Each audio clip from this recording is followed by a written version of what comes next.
반갑습니다. 성도 여러분, 1월 28일 화요일 부산진 오늘의 묵상입니다. 오늘 저희가 함께 나누실 말씀은 여호수아 19장 1절부터 23절까지의 말씀입니다. 둘째로 시므온 곧 시므온 자손의 지파를 위하여 그들의 가족대로 제비를 뽑았으니 그들의 기업은 유다 자손의 기업 중에서라.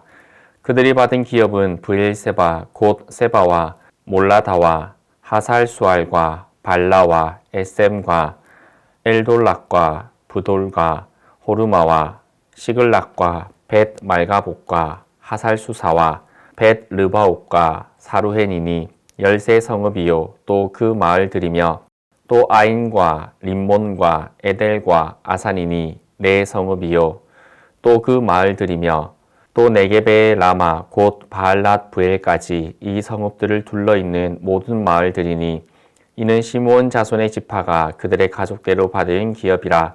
시므온 자손의 이 기업은 유다 자손의 기업 중에서 취하였으니 이는 유다 자손의 분기 자기들에게 너무 많으므로 시므온 자손이 자기의 기업을 그들의 기업 중에서 받음이었더라.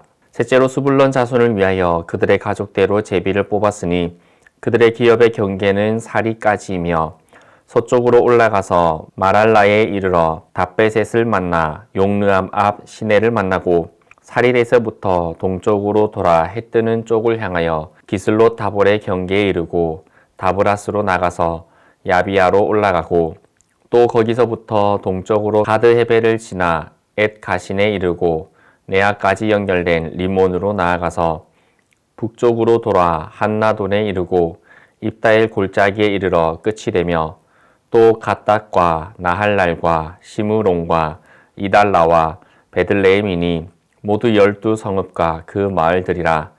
스불론 자손이 그들의 가족대로 받은 기업은 이 성읍들과 그 마을들이었더라. 넷째로 이사갈 곧 이사갈 자손을 위하여 그들의 가족대로 제비를 뽑았으니 그들의 지역은 이스르엘과 그슬록과 수넴과 하바라임과 시온과 아나하락과 랍빗과 기시온과 에베스와 레멕과 엔간림과 엔핫다와 벳 바세스이며 그 경계는 다볼과 사수마와 베세메스에 이르고 그 끝은 요단이니 모두 16성읍과 그 마을들이라. 이사갈 자손 지파가 그 가족대로 받은 기업은 이 성읍들과 그 마을들이었더라. 아멘. 여호수아 19장은 단순히 지파들의 땅 분배의 모습처럼 보일 수도 있습니다. 그러나 이 말씀 속에는 하나님의 약속의 그 성취와 그리고 섭리가 담겨져 있습니다. 가나안 땅을 정복한 이스라엘이 각 지파에게 분배받는 땅은 단순한 땅의 문제가 아닙니다. 그것은 하나님의 약속 그리고 성실하심, 그의 백성에게 주신 축복을 보여주는 강력한 증거입니다. 오늘 본문을 통해 우리가 깨달아야 할 것은 하나님이 얼마나 성실하신 분이신지, 그분의 약속을 신뢰하며 우리의 삶에서 어떻게 살아가야 할지에 대한 교훈들입니다. 먼저는 하나님은 약속하신 것을 반드시 이루시는 분이십니다. 본문에서 시므온 지파는 유다 지파의 기업 중에서 자신의 땅을 분배받습니다. 이는 하나님께서 가나안 땅을 이스라엘 백성에게 나눠주시겠다고 약속하신 그 약속의 성취가 담겨져 있는 내용입니다. 가나안 땅은 단순히 점령한 땅이 아니라 하나님이 아브라함과 그의 자손들에게 주기로 언약하신 약속의 땅입니다. 특히 시므온 지파가 유다 지파의 기업 중 일부를 자신들의 땅으로 분배받는 것은 창세기 49장에서 야곱이 예언한 바 시므온이 이스라엘 가운데 흩어질 것이라는 말씀의 성취이기도 합니다. 이는 시므온 지파가 바알보올 사건과 같은 죄로 인해 쇠퇴했음에도 불구하고 하나님의 은혜는 유다 지파와 함께 약속의 땅을 누리게 하셨다는 것을 보여주고 있습니다. 이 말씀은 하나님의 계획이 인간의 노력이나 우연이 아니라 그의 주권 아래에 있음을 보여주고 있습니다. 하나님께서는 그의 백성을 위해 준비하신 모든 것을 정확하게 이루어 가십니다. 우리의 삶에서 하나님이 주신 약속은 무엇이 있습니까? 때로는 그 약속이 더디 이루어지는 것처럼 느껴질 수도 있습니다. 그러나 기억하시길 원하는 것은 하나님은 말씀하신 것을 반드시 성취하는 분이시다라는 것입니다. 우리는 기다리는 동안 믿음으로 하나님의 선하심을 신뢰할 수 있어야 합니다. 두 번째로 하나님의 섭리는 공동체 안에서 이루어집니다. 본문은 각 지파가 제비를 뽑아 기업을 분배받는 모습을 보여줍니다. 여기서 중요한 점은 모든 지파가 공동체 안에서 땅을 분배받았다라는 것입니다.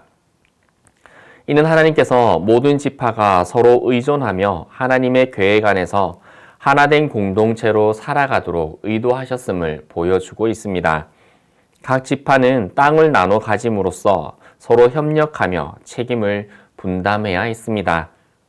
이러한 분배는 단순히 자원을 나누는 것이 아니라 하나님의 섭리와 약속이 이루어지는 과정이자 공동체적 신앙의 표본입니다. 가나안 땅은 각 지파가 자기 힘으로 얻은 것이 아닙니다. 하나님이 주권적으로 정하시고 공동체가 함께 순종하며 나아가서 얻은 땅이 바로 가나안 땅이다라는 것입니다. 그리고 시므온 지파는 유다의 기업 중 일부를 받아 나눠 가집니다. 이는 하나님의 백성이 각자 이기적으로 살아가는 것이 아니라 서로 의존하며 또 더 많이 가진 자는 또 연약한 자들에게 나누어 주어야 함에 대한 교훈을 보여주고 있습니다. 교회는 하나님의 백성이 이루는 공동체입니다. 우리 개인의 삶과 사역이 공동체 안에서 조화를 이루며 살아가고 있는지 우리는 살펴보아야 합니다. 우리는 서로 의지하고 섬기며 하나님 나라를 함께 이루어 가야 할 것입니다. 세 번째로 하나님께서는 각 사람에게 적합한 축복을 주신다라는 것입니다. 본문에서 이사갈 지파는 그들의 가족대로 기업을 받습니다. 하나님은 각 지파의 필요를 아시고 그들의 특성과 상황에 맞는 땅을 주셨습니다. 이것은 하나님께서 주신 각 사람의 형편과 필요를 아신다라는 것입니다. 그리고 어떤 지파는 넓은 땅을, 어떤 지파는 작은 땅을 받게 되는 것을 통해 하나님께서 각 지파의 상황과 인구의 비율, 그 모든 것들을 아시고 배분하신다라는 것입니다. 하나님께서는 우리의 머리털까지 세심받으시는 분이십니다. 우리 삶에서 주어진 환경과 축복에 대해 만족하고 감사하고 계십니까? 하나님은 우리의 필요를 아시고 가장 선한 것을 주십니다. 다른 사람과 비교하며 불평하기보다 하나님께서 내게 주신 것을 신뢰하며 감사하는 태도가 우리에게 필요할 것입니다. 마지막으로 시므온 지파의 인구 감소 가운데에 하나님의 섭리를 우리는 볼 수 있습니다. 시므온 지파가 유다 지파의 땅에서 기업을 분배받게 된 이유는 여러 가지 역사적 그리고 신학적 배경과 관련이 있습니다. 민수기에서 시므온 지파는 출애굽 후 인구가 급격히 감소하는 모습을 보여줍니다. 첫 번째 인구조사에서는 59,300명이었지만 두 번째 인구조사에서는 22,200명으로 그 인구가 약 62%나 감소하게 됩니다. 모든 지파 중에서 가장 큰 감소율을 보여주고 있었습니다. 왜냐하면 시므온 지파는 민수기 25장에서 기록된 바알보올 사건에 연루되었었기 때문입니다. 당시 시므온 지파의 지도자인 시므리가 모압 여인과 음행하며 우상 숭배를 주도했고 그 결과로 하나님의 심판이 임하여 24,000명이 죽었습니다. 이러한 사건은 시므온 지파가 쇠퇴하는 주요 원인이 되었습니다. 그리고 창세기 49장 5절과 7절에서 야곱은 시므온과 레위에 대하여서 내가 그들을 야곱 중에 나누며 이스라엘 중에 흩으리로다 라고 예언하였습니다. 딥나의 강간 사건에 대한 보복의 모습을 야곱이 이렇게 얘기한 것입니다. 이는 시므온 지파가 유다 지파 안에서 흩어지지만 그것이 흡수되듯 포함되어져서 땅을 분배받게 되는 배경과 연결되었습니다. 이러한 그들의 죄와 그들의 연약함 가운데서도 하나님께서는 시므온 지파를 완전히 멸하지 않으시고 유다 지파와 함께 살아갈 수 있는 은혜를 베풀어 주셨습니다. 이것은 하나님의 공의와 은혜가 동시에 나타난 사례로 볼 수 있습니다. 우리의 죄는 하나님의 징계를 불러올 수 있지만 하나님의 은혜는 회복의 기회를 언제나 우리에게 허락하여 주십니다. 시몬 지파의 역사를 통해 우리는 하나님의 공의와 은혜를 동시에 기억할 수 있어야 합니다. 우린 하나님 앞에서 겸손히 회개하며 그분의 은혜를 의지해야 합니다. 사랑하는 성도 여러분, 여호수아 19장은 단순히 땅의 분배가 아니라 하나님의 성실하심, 그분의 공의와 은혜를 보여주는 내용입니다. 하나님은 약속하신 것을 반드시 이루십니다. 하나님은 공동체 안에서 그의 계획을 이루어 가십니다. 하나님은 각 사람에게 적합한 축복을 주십니다. 그리고 하나님의 징계와 은혜를 우리는 늘 기억해야 합니다. 우리 삶에서도 하나님은 동일하게 역사하고 계십니다. 여러분의 삶의 고난과 도전 속에서도 하나님의 약속을 붙드시길 바랍니다.